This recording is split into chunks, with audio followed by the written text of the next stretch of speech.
신신의 제125화 신존재 증명 3강 2부 지금 시작하겠습니다.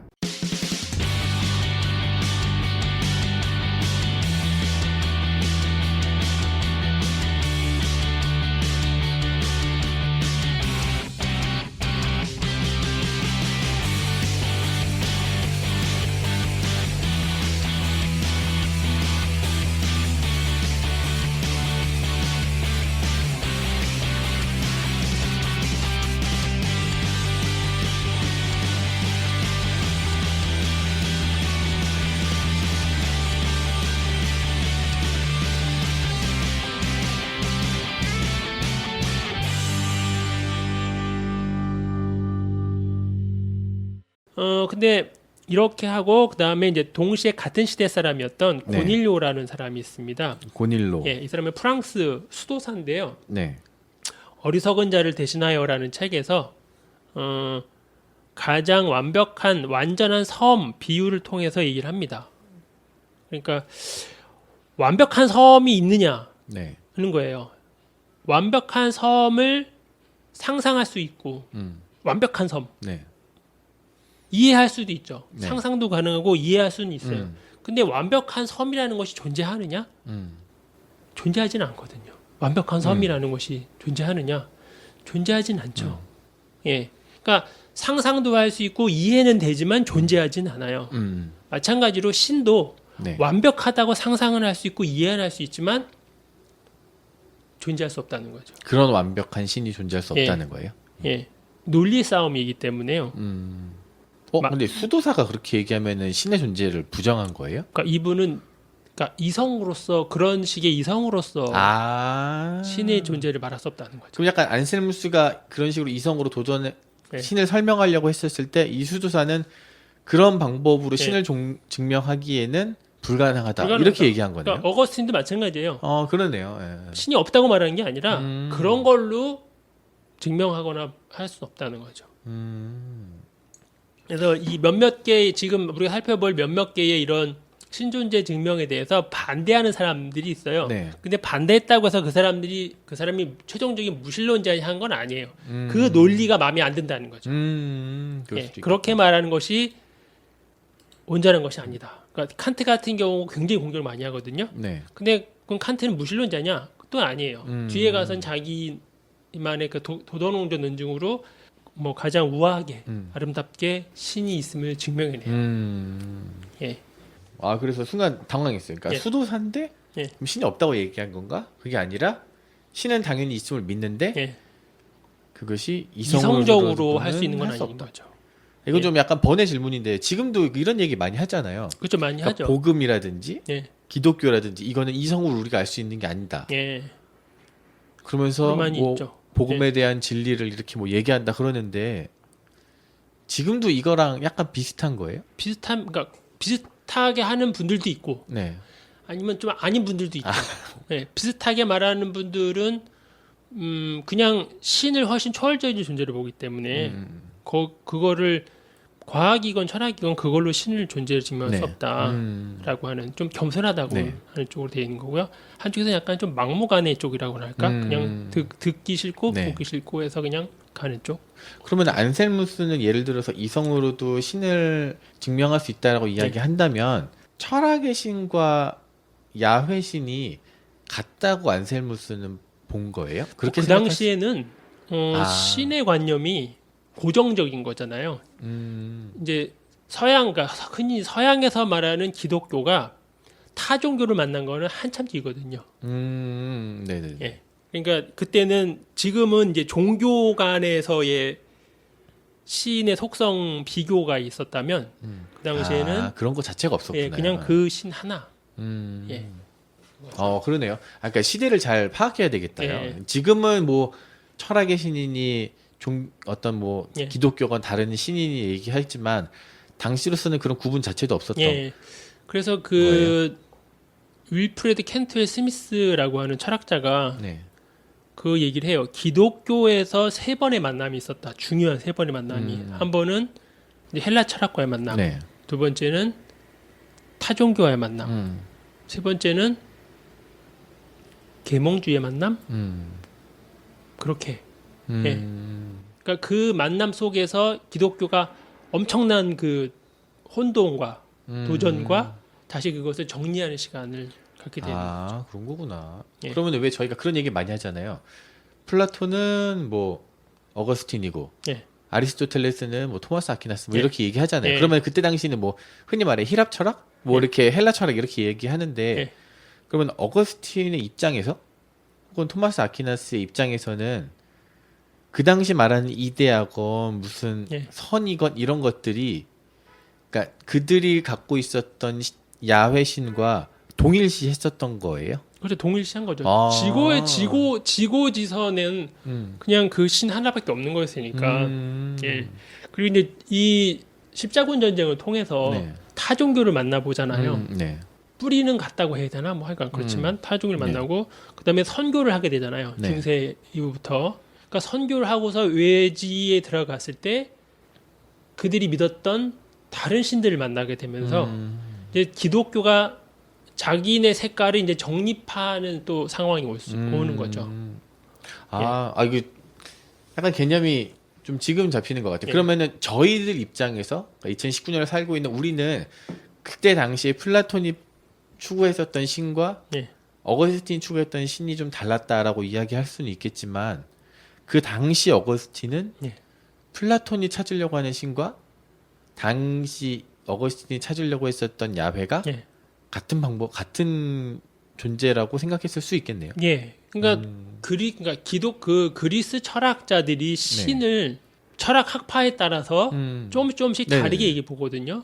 근데 그 당시에 워낙 신이 많았기 때문에 워낙 많은 신들 중에서 이 신을 어떻게 정리할 것이냐도 자기들끼리 엄청나게 많은 논란을 했었죠. 네. 근데 그렇게 논의가 있는 상황에서 이제 기독교가 그리스 철학을 만나는 거 되잖아요. 그러니까 그리스 철학 바탕에 유대인들이 똑같이 섞여 들어간 거였으니까. 네. 근데 들어가서 보니까 그리스 철학에서 말하는 여러 신들 중에서 가장 전지전능한 신과 이 성경 속에 있는 여호와가 딱 맞는 거죠.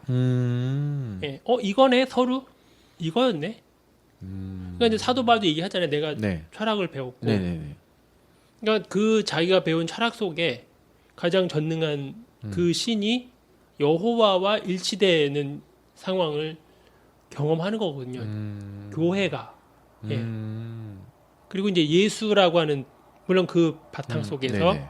그러니까 그리스 철학을 버릴 이유가 전혀 없고 그런 예. 의도가 도리어 있구나. 그거를 가지고 들어오는 것이 더- 전파할 때 훨씬 더 낫죠. 더 그리고 유리하고 유리하고 그리스 철학 자체가 논리적이잖아요. 논리학이 굉장히 강하니까 그걸 그대로 가져와서 그대로 쓰는 거죠.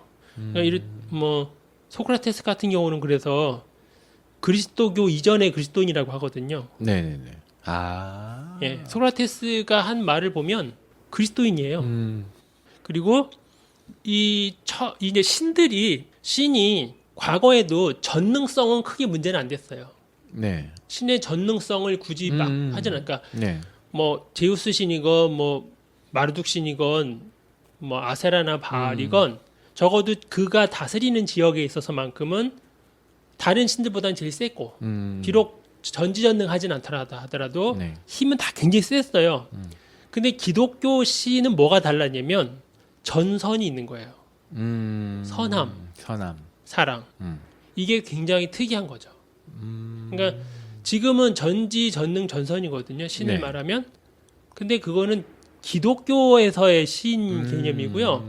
그리스 철학 또는 그리스에 말하는 신, 이집트에서 말하는 신이나 메소포타미아 지역에서 말하는 신은 전선하지 않아요. 왜 가끔은 뭐 다 죽이기도 하고. 가끔 정도가 아니라 그게 일상이에요. 일상이요. 굉장히 변덕스럽죠. 그러니까 신이 인간을 네. 사랑하고 지켜봐주고 이렇게 하는 개념은 굉장히 낯선 거예요. 물론 그를 신을 믿는 사람에게는 당연히 사랑을 베풀지요. 네네네. 그러나 성경에서 말하듯 그렇게 아주 집중적으로 사람을 사랑하고 관심을 갖는 경우는 없습니다. 그러니까 그 개념은 교회에서 갖고 들어온 거예요. 신에 대한 그 사랑과 은혜에 대한 개념은. 마치 왜 가끔 TV 프로그램이나 네. 어떤 사람들이 이야기하는 걸 보면은 신은 사랑이다라는 이야기들을 가끔 하잖아요. 예. 그러면은 그 신은 절대적으로 선하다라는 개념이 보편적으로 사람들에게 있는데 예. 그것의 시발점은 기독교가 가지고 들어온 그렇죠. 거다. 예. 근데 그러면서 과거에 네. 전선하지 않았던 신들은 사라지는 거예요. 거꾸로 말하면. 그랬기 때문에 사라지는 거예요. 네네네. 지금은 당연하겠지만 옛날에 있었던 신들은 안 당연했거든요. 그게. 그러니까 이제 지금 남아 있는 신들은 지금 남아 있는 신이나 또는 신적인 그런 존재들은 그래서 다 선을 바탕에 깔죠. 그죠. 뭐 가장 종교의 기반은 예. 사랑이라라고 사랑이고 이야기하잖아요. 뭐 이름을 자비라고 네. 붙이건 뭐라고 붙이건 간에 사랑이 없는 사랑이 결여된 신들은 지금 시대에는 더 이상 없죠. 경배의 대상이 아니에요. 두려움의 대상은 될 수 있겠지만 예. 예. 그 신의 관념이 그러니까 신의 그 관념의 역사가 쭉 속에서 여호와라고 하는 신이 굉장히 강력하게 들어온 거예요. 전능성만이 아니라 전선. 전능하기도 하고 예. 그리고 전적으로 사랑하고 그렇죠. 사랑하고 선이고 선하고. 그런데 당연할 것 같지만 고대에는 당연하지 않았습니다. 그러니까 신을 섬긴다는 거는 더군다나 신을 사랑하지는 않아요. 네. 감히 무슨 원래 사랑은 동등한 관계에서 사랑이라는 거죠. 사람은 신을 사랑하는 것이 아니라 경배하고 두려워하는 거죠. 너 그냥 갑자기 궁금해서 왜 이원론이라 그래서 조로아스터교 당시에 거기도 절대 선과 절대 악이 대치한다고 하잖아요. 그러면은 거기에도 우선은 절대적으로 선한 신이 있었던 그렇죠. 거예요. 있는 거 선한 신이 있는 거죠. 그러니까 이원론은 좋은 게 이원론의 강점은 이 신정론이 잘 방어할 수 있죠. 네. 예. 그러니까 악한 신이 있기 때문에 그 선한 신은 악에 대해서 책임질 건 없는 거예요. 왜냐면 악신이 따로 정해져 있으니까. 네네. 그러니까 이제 결국은 그 신과 싸워서 이기면 이제 평화가 찾아오는 거고 지면 악이 더 센 거였으니까. 근데 이제 이 유실론에서는 악신이 따로 있는 게 아니잖아요. 그렇죠. 그러니까 그 전지전능한 신이 악도 책임을 져야 되는 거죠. 예, 이실론에서는 책임질 필요는 없습니다. 그게요. 조로아스터교는 선한 신은 있었지만 거기는 유일신이 아니라 예. 다신이라고 볼 수 있는 건가요? 그러니까 조로아스터교도 우리가 뭐 나중에 다룰 여기서는 안 다루겠지만 조로아스터교의 또 이 해석하기가 어려운 게 그들이 갖고 있는 문서 자체가 굉장히 난해해요. 그러니 그거를 정리를 누가 할 것이냐, 누가 한 것이냐에 따라서 네. 유일신이기도 하고 지금 말씀하셨듯이 네. 이신론이기도 하고 그렇죠. 그렇게 됐구나. 그냥 그렇게 배웠던 것 같아요. 왜 우리가 어거스틴 가끔 얘기하니까 예. 어거스틴도 뭐 조로아스터교에 갔다가 예. 뭐 이런저런 그렇죠. 원래 얘기가 나서, 조로아스터교를 또 예. 썼죠. 그래가지고 갑자기 좀 생각이 났었네요. 예. 네, 그러면 고닐료 얘기하다가 여기까지 왔네요. 예. 그다음에는 뭐 대표적인 사람이 이제 르네 데카르트입니다. 프랑스의 철학자. 나는 생각한다. 고로 존재한다. 그 얘기가 왜 나왔느냐 도대체. 네. 이게 이제 이 데카르트가 활동하던 시기가 16세기, 17세기거든요. 네. 17세기 중반인데 네. 이게 이제 이 서양 철학을 서양 사상이나 서양 철학을 보면 연도를 하나만 기억해 두면 돼요. 1517년. 1517년이 루터의 종교 개혁이거든요. 네. 근데 이게 1517년이 왜 중요하냐면 1517년을 포인트로 해서 철학이건 종교건 완전히 다 뒤바뀌어 버리는 상황이거든요. 네. 그러니까 루터의 이 종교 개혁에 의해서 교회가 무너진다는 거는 가장 큰 권위가 무너진 거였잖아요. 네네. 그럼 이제 새로운 권위와 새로운 사상들이 막 드러나는 그렇죠, 거거든요. 그렇죠. 그래야 되겠죠. 그러니까 데카르트도 이 차이가 뭐 한 100년 좀 더 차이 나는 거, 한 120, 30년 정도 차이 나는 거죠. 그러니까 종교 개혁의 여파가 여전히 있는 상황이었어요. 데카르트 시대에. 네.